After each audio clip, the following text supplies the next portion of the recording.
Yo, what's up, everybody? How's it going out there? Another music class, 30 videos in 30 days. I promise I'm going to get them to you. Got thrown off by the Easter holiday. I was looking down at my YouTube studio yesterday. I realized that I'm not on schedule right now at all. So I got to bang these out 2 or 3 a day for a while, but I will get you, it might be 32 days, something like that. I'm not sure, but hello, how's it going? I'm Steven. This is Know Nothing Music. We're doing these music classes as I prepare to write my book later this year and to give you an outline of the music basics. And I think I can do, I can kind of finish in 30 videos, almost all I'm ever going to need to tell you about the basics of music. But let's get into it. Today's class is about seventh chords. All right, so, and we're going to tie into this seventh chord lesson a game I play with the 4 levels of music. Okay, so the 4 levels of music are this. Okay, the chromatic scale. I guess I should say the 4 levels of harmony, because this whole thing about rhythm, we've done videos on that before, but the 4 levels of harmony or pitch is this. Number 1 is the chromatic scale. We've done a video or 2 on that, in that the musical system that we're working on is 12 notes separated by half steps. That's what the chromatic scale is. It's video number 1. The next level is the major scale. And the major scale are these notes, do, re, mi, fa, sol, la, ti, do, or 1 through 7, separated by whole, whole, half, whole, whole, whole, half. Done a video on that as well. Number 3, also done a video on this, is triads, your triad harmonization, in that there is a correct triad or 3-note chord associated with each one of these numbers right here. So it's major, major, minor, minor, major, major, minor, diminished. It's not even written up here on the board, and we're not going to need to. I'm going to show you why that doesn't matter in a second when we get into 7th chords, but there are videos on all 3 of those concepts right here. Now, what we're going to get into today is called 7th chords. Triads have the 1, some form of the 3, or some form of the 5 in the chord. If it's just 1, 3, 5, normal 1, normal 3, normal 5, that's called a major chord. But my point is, the triad will always have the 1, some form of the 3, and some form of the 5 in the chord. 7th chords are called 7th chords because they contain a triad, and also they contain a 4th note in the chord that is some form of 7, whether it be the normal natural 7 or the flat 7. So there's 4 types of 7th chords that are going to make up our harmonization. There is another kind of, a 5th kind of 7th chord that is not in our harmonization, and we'll probably do a standalone video on that chord, the diminished 7 chord. That's not what we're going to be talking about today. We're going to be talking about 4 different types of 7th chords, and each one of these 7th chords is going to have a symbol that signifies it. It's got a name, and it's got a formula. Just like with our triad lesson, there's a formula, a half-step formula that's used to create the chord. With major, it's you start on a note, you count up 4 half steps, you got your middle note, you count up 3 half steps, and then you have your final note. You play those 3 notes at the same time. That's a major chord. If you look over here, and I'm sorry if this is a little hard to see, I can adjust. Oh, yeah. There you go. Nice. Goodbye, glare. Still got to get a blackout curtain. That's not for this video. All right. So if you look over here, it says major 7, and major 7 is signified by a triangle and then a 7. And the formula for a major 7 chord, for all major 7 chords, is 4, 3, 4. In that you're starting on a note, you're counting up 4 half steps. You're saving that note you just found. You count up 3 from there, then you count up 4 from there, and that is a major 7 chord. Let's use it as an example, just with our voice like always. D major 7. I'm starting on D. What note is 4 half steps above D? It's F sharp. So we got D and F sharp.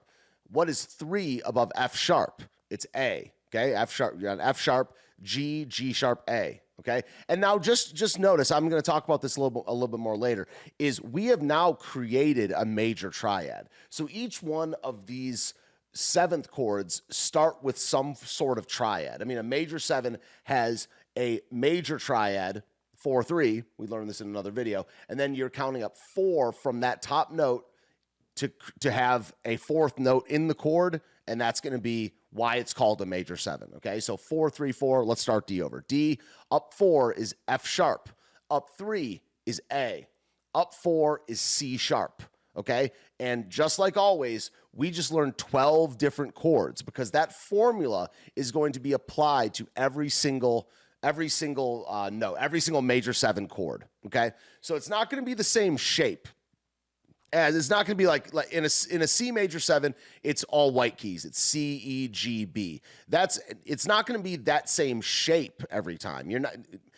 It's not like guitar. Guitar, and we'll do another video on this, is you kind of learn by shapes a little bit easier. In piano, it's all about half-step formulas, which are going to create the right notes, which are going to create the correct chord. Very important. I cannot stress enough that learning by half steps and nothing else, not your intuition, not what feels right, barely even what sounds right. What is right in piano is half steps. Okay, so 4-3-4 is a major 7. The next one, a dominant 7 chord, is 4-3-3. Now that's signified just by a 7 by itself. Okay, dominant 7 is just a 7. 4-3-3. Let's prove it. C dominant 7. C. Up 4 is E. Up 3 from E is G. Up 3 from G is B flat or A sharp. Okay, and just notice that this one also starts with a major triad. So my point about this is, if someone says, play me a C dominant 7, and they play a C major, they're not wrong, but they're incomplete. It is a type of major triad, but you want to have that note that's 3 above the top note in a triad, which is going to make it a dominant 7, and it'll be up 4 for a major 7. Let me know in the comment section if I'm doing stuff wrong or if I'm not making sense, moving too fast or whatever. But I'm kind of at this point assuming that you guys have watched my earlier videos. And if something really doesn't make sense or if I'm glossing over it, watch my earlier ones in this playlist or leave me a comment or something like that. Small M7 is minor 7, and that's 3-4-3. Okay, just like another half-step formula. Let's prove it. D minor 7. Okay, D minor 7. I'm on D. I go up 3. Up 3 is F. Okay, up 4 from F is A. Up 3 from A is C. I just created a D minor 7 chord. Now, the last one, whenever you hear like music nerds like me talking about music, oh, they interpolated a minor 7 flat 6 sharp 13 on the and of 2 over B flat. The reason that can sound intimidating or whatever is because you just don't understand the steps. What I just said, I kind of just made all that up. But when I am saying that something that makes sense, it's because we're using what I call almost musical order of operations. Okay, so whenever you see something new like minor 7 flat 5, that just means 4 different things. Minor 7 flat 5. And if you can understand the pieces, then you can understand the whole thing. So the first, but regardless of understanding all 4 things, we're not going to do that right now today. All we're going to do is we're going to learn its formula. Okay, it's 3-3-4. Okay, minor 7 flat 5, and we'll get to how they're harmonized in a second. Minor 7 flat 5, 3-3-4. Let's prove it. Okay, we're going to do an F minor 7 flat 5. Okay, you're on F. You go up 3. It's A flat. Okay, you go up 3 from there. That's B. Okay, you go up 4 from there, and that is E flat. Okay, F, A flat, B, E flat. 3-3-4 makes an F minor 7 flat 5. And remember, just as always, this is 12 different chords right there. There's every single note has a minor 7 flat 5. You find the note, you use the formula, you find the chord, and you smile. Okay, very good. So now let's get into this last little step, which is going to kind of be an intro to my next video about the music theory game. Okay, so what's going on here is we have our level of 7th chords right here. And just like the triad harmonization level, is that all it means is there's a correct chord associated with each number in our system. Okay, so if you look at the symbols down here and you match them with the symbols up here, the 1 is a major 7. The 2 and 3 are minor 7s. The 4 is a major 7. The 5 is a dominant 7, and it's the only one in there. The 5 is a dominant 7. It's the only one. 6 is a minor 7, and 7 is a minor 7 flat 5. Okay, and it's also the only one. Now, the way that we're going to, sometimes to give people memorizing techniques to try to commit something to memory. Sometimes it's just like a saying, like whole, whole, half, whole, whole, whole, half. That's got a certain rhythm to it that you can understand. With this one, what I recommend doing is memorizing the minors first. Because if you memorize the minors, you get 3 out of 7 things out of the way, okay? You got the 2, the 3, and the 6 are minors. All right, I guess maybe another way to go about it is just memorize that the 5 is dominant 7.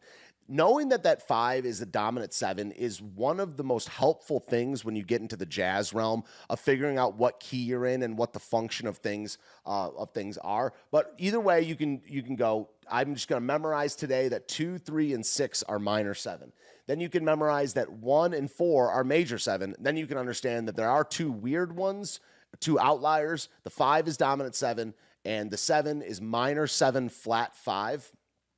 So doing it in order is 1 is major 7, 2 and 3 are minor 7, 4 is major 7, 5 is dominant 7, 6 is minor 7, and 7 is minor 7 flat 5. And our next video is going to be about a game that you can play to quiz yourself and others on the knowledge behind this. I mean, it's just basically you're at a certain level, you say a number, you ask another bit of information, and you quiz the person. I love doing it with my students. I did it with myself in a notebook on metro rides and train rides a while back when I was living in DC. So that's the deal today, guys. We learned about 7th chord harmonization and 7th chords today. We didn't really talk too much about like how to play them or how to use them, but we did talk about how to build them. Every single chord has a half-step interval formula where you can create 12 of that chord using the formula, and the reason for that is there's 12 notes. So that's what we got. I'm going to do another video basically right now to try to catch up. We will do 30 videos in 30 days. I'm on it. I think I'm going to do 3 today. I'm kind of feeling the fire up here. So have a great day. Hit the like button, leave a comment below, and share this channel out maybe. And I love you guys. Have a good one.